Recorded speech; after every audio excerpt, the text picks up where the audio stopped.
Bonjour, aujourd'hui, on va donner deux exemples de cas modernes qui peuvent arriver dans notre temps.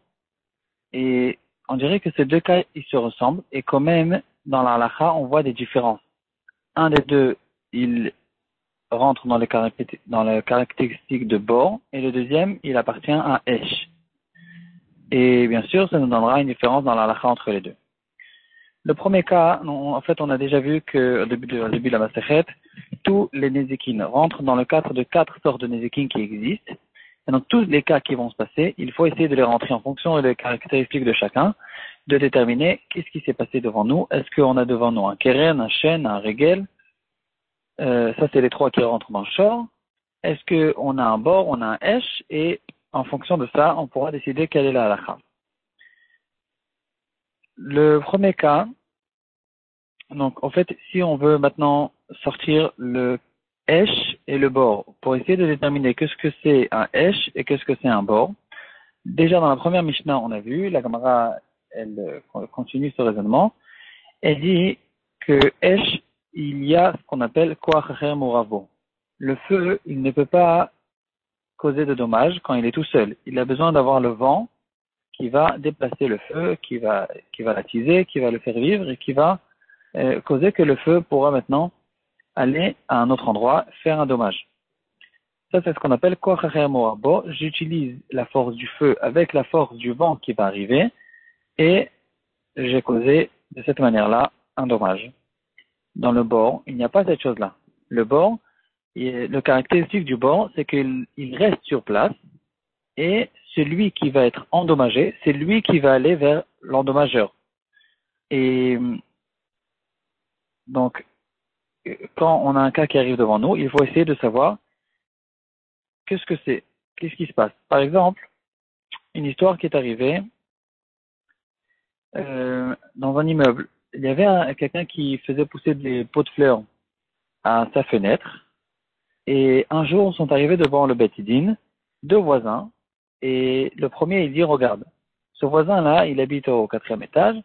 Et je lui ai déjà dit, je lui ai averti il y a quelques mois que son pot de fleurs, il est pas bien attaché. Il n'est pas bien accroché à la fenêtre. Et il risque de tomber. Et s'il va tomber, il va tomber sur ma voiture dans le bon cas. Et dans le mauvais cas, s'il y a quelqu'un qui passe en dessous, un gros pot de fleurs bien volumineux, et c'est pas sympathique pour celui qui va passer en dessous. Donc je lui ai déjà averti que son pot de fleurs, il est dangereux et ça va pas, il faut qu'il le renforce, il faut qu'il accroche bien, etc. Lui, il n'a pas écouté, et finalement, au bout de quelques mois, c'est exactement ce qui s'est passé. J'ai garé ma voiture en dessous, et à un moment, le pot de fleurs était détaché, il est tombé sur ma voiture, qui a été bien abîmée. Donc maintenant, puisque je lui ai déjà averti, je veux qu'il me paye ce qu'il faut toutes les réparations qu'il faut pour la voiture. Et là, la question qui a été relevée chez le Beth Din, c'est est-ce qu'ici on a un ézek de bor ou un ézek de esh. Et en fonction de ça, on pourra savoir s'il est chayav de payer ou pas chayav de payer. Parce que dans bor, il y a une xarat hakatuv qui dit shor velo adam, chamor velo kelim. Si un bord il a endommagé, et donc si n'importe quel ézek qui rentre dans le cadre de bord, alors il n'y a pas de chiyuv de la Torah de payer quand il a endommagé un ustensile. C'est que quand il a endommagé un animal, que il sera chayav de payer. Donc la voiture qui est un ustensile, on se pose la question, est-ce que c'est bord et il est bateau, ou bien c'est esh et il est chayav? Pourquoi? En fait, pourquoi on peut se poser cette question dans ce cas? Ici, ce cas, il est un peu spécial. Si on essaye de rentrer dans les détails, on peut voir que c'est pas évident ce qui s'est passé ici. La Gemara, dans notre DAF, elle ramène un cas qui ressemble énormément. Elle dit quelqu'un qui a un mur, qui était bien en début, et avec le temps, le mur, il a vieilli, il est devenu très faible. Et donc, on a dit au propriétaire du mur, attention, ton mur, il est en train de tomber, et tu dois le démolir, le renforcer, et finalement, le mur, il est tombé, et les pierres qui sont tombées, en tombant, elles ont causé un dommage.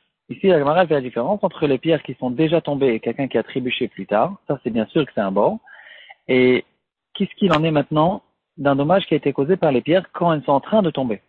Alors d'un côté, on pourrait dire que ça ressemble à Esh. Parce que, comme on a dit, quand on veut déterminer le bord, c'est quand celui qui a été endommagé, il a été vers l'endommageur.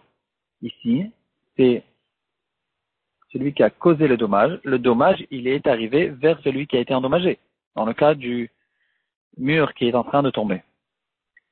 D'un autre côté, c'est pas exactement comme le feu. Parce que le feu, il a un corps acher meoravbo. Il a une force qui est complètement extérieure, qui donne la possibilité au feu de causer un dommage. Ici, il n'y a pas de force extérieure. C'est le mur qui tombe sur lui-même qui cause un dommage. Donc ici, on se retrouve dans un cas où on tombe un peu entre les deux. On pourrait se poser la question, est-ce que c'est bord ou bien c'est esh? Il n'y a pas de quoi rachem ou rabo, donc ça ressemble plutôt à un bord. Et d'un autre côté, c'est le dommage qui bouge, qui avance vers celui qui a été endommagé. Et donc, ça ressemble plutôt à esh. Ça, c'est une marquette rishonim. Est-ce que on considère cette chose-là, les pierres qui tombent du mur, ou bien dans notre cas, le pot de fleurs qui tombe de la fenêtre, est-ce qu'on considère ça comme Esh, et comme ça pense le Roche? Non. Le Roche, il pense que c'est un bord. D'après Tosfot, c'est pas évident, mais beaucoup de Achronim ils disent au nom de Tosfot que Tosfot considère cette chose-là comme un Esh. Et donc, en revenant au cas de ce pot de fleurs, ça dépendra au fait de cette machloket Rishonim. Est-ce que il est chayav de payer parce qu'on considère ce nezek comme un Esh, et Esh il est chayav même sur des kedim, ou bien on considère ce nezek comme un bord, et dans bord il est patour sur la voiture. Un autre cas, et là on arrive au deuxième cas, on dirait qu'il ressemble, mais là la halakha elle était clairement fixée que on est sûr qu'il y a ici un nezek de Esh, et il sera chayav de payer même sur les kedim. Qu'est-ce que c'est? L'histoire des fuites. C'est des histoires qui n'en finissent pas, très courantes, de partout ça existe. Un voisin, premier étage, deuxième étage, celui qui est en haut, il cause des fuites à celui qui est en bas, et il cause des gros dommages dans la maison qui est en bas. Qu'est-ce que c'est comme Nézek? Est-ce que c'est un Nézek? Donc, c'est pas un mamono amazik, c'est pas que j'ai mal gardé mon chien, j'ai mal gardé mon taureau. C'est bien sûr un Nézek qui est censé rentrer dans le cadre, ou de Hesh, ou peut-être de bord. Alors, d'un côté, ici aussi, ça peut ressembler à ça. C'est le pot de fleurs qui tombe, c'est l'eau qui coule dans la maison de quelqu'un d'autre et qui cause des dommages. Donc, on pourrait dire que vraiment ça ressemble. Et peut-être qu'on rentrera dans le quatre Rishonim qu'on a vu. D'un autre côté, ici, donc en fait, on va donner deux personnes. Pour faire vivre l'histoire, on va donner deux personnes. Il y a Reuven et Shimon. Reuven, il habite au premier étage. Shimon, il habite au deuxième étage. Shimon, il vient, il dit, regarde, Reuven, premièrement, il dit, moi, je t'ai averti, je t'ai dit que tu as un gros problème dans toute ta tuyauterie, et je t'ai demandé, il y a longtemps, de la réparer. Reuven, Shimon, c'était celui qui était en haut. Shimon, il a dit, il ne l'a pas réparé. Mais finalement, quand ça a causé des dommages, Shimon, il vient et dit, regarde, l'eau qui coule, c'est l'eau par nature, elle coule toute seule. C'est pas qu'il y a une force extérieure qui cause l'eau de couler. Et donc, si l'eau, elle coule toute seule par nature, et donc, on peut considérer ça comme un bord. Et donc, si maintenant il y a des armoires ou toutes sortes de choses qui ont été abîmées, je n'ai pas l'obligation de te payer tous les dommages, parce que ici, on est dans un have de bord. Et celui qui habite en bas, il dit, moi je sais pas, peut-être que c'est Esh. Et pourquoi on pourrait dire que c'est Esh?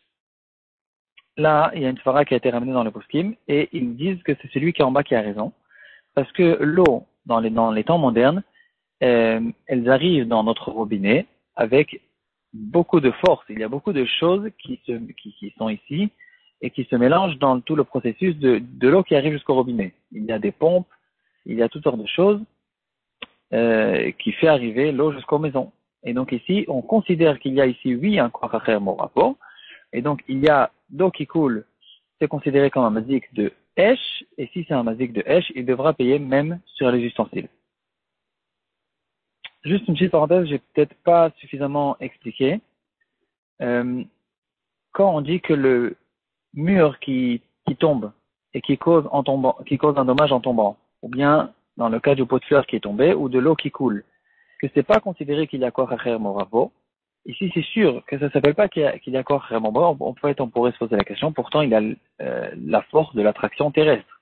Un mur sans l'attraction terrestre, même en tombant, en fait, il ne va pas tomber. Donc, il n'a pas de possibilité de causer un dommage. Ici, on dirait que c'est évident dans les poskim qu'on ne considère pas cette chose-là comme quoi chacher moravo. Ça, c'est quelque chose qui se trouve dans la nature elle-même, dans toute notre manière de connaître l'existence, c'est on vit avec cette chose-là. C'est pas comme le vent, qui c'est vraiment quelque chose d'extérieur, quelque chose d'autre qui vient aider le feu pour l'attiser, pour l'aider à causer un dommage. Ici, l'attraction terrestre, c'est pas considéré comme un corps bord, c'est la nature elle-même. Et donc, dans tous ces cas-là, on pourrait se poser la question, est-ce que c'est bord ou est-ce que c'est esh? Et comme on a vu, à propos du pot de fleurs, c'est une marloquette rishonim. Et à propos de la fuite, ici, c'est déjà clair, puisque l'eau arrive dans le robinet avec d'autres forces, avec des pompes. Ici, c'est considéré qu'il y a eu un corps moravo, et là, on peut être sûr que cette fuite, c'est considéré comme esh, et il sera khayab de payer sur tous les dégâts qu'il a fait.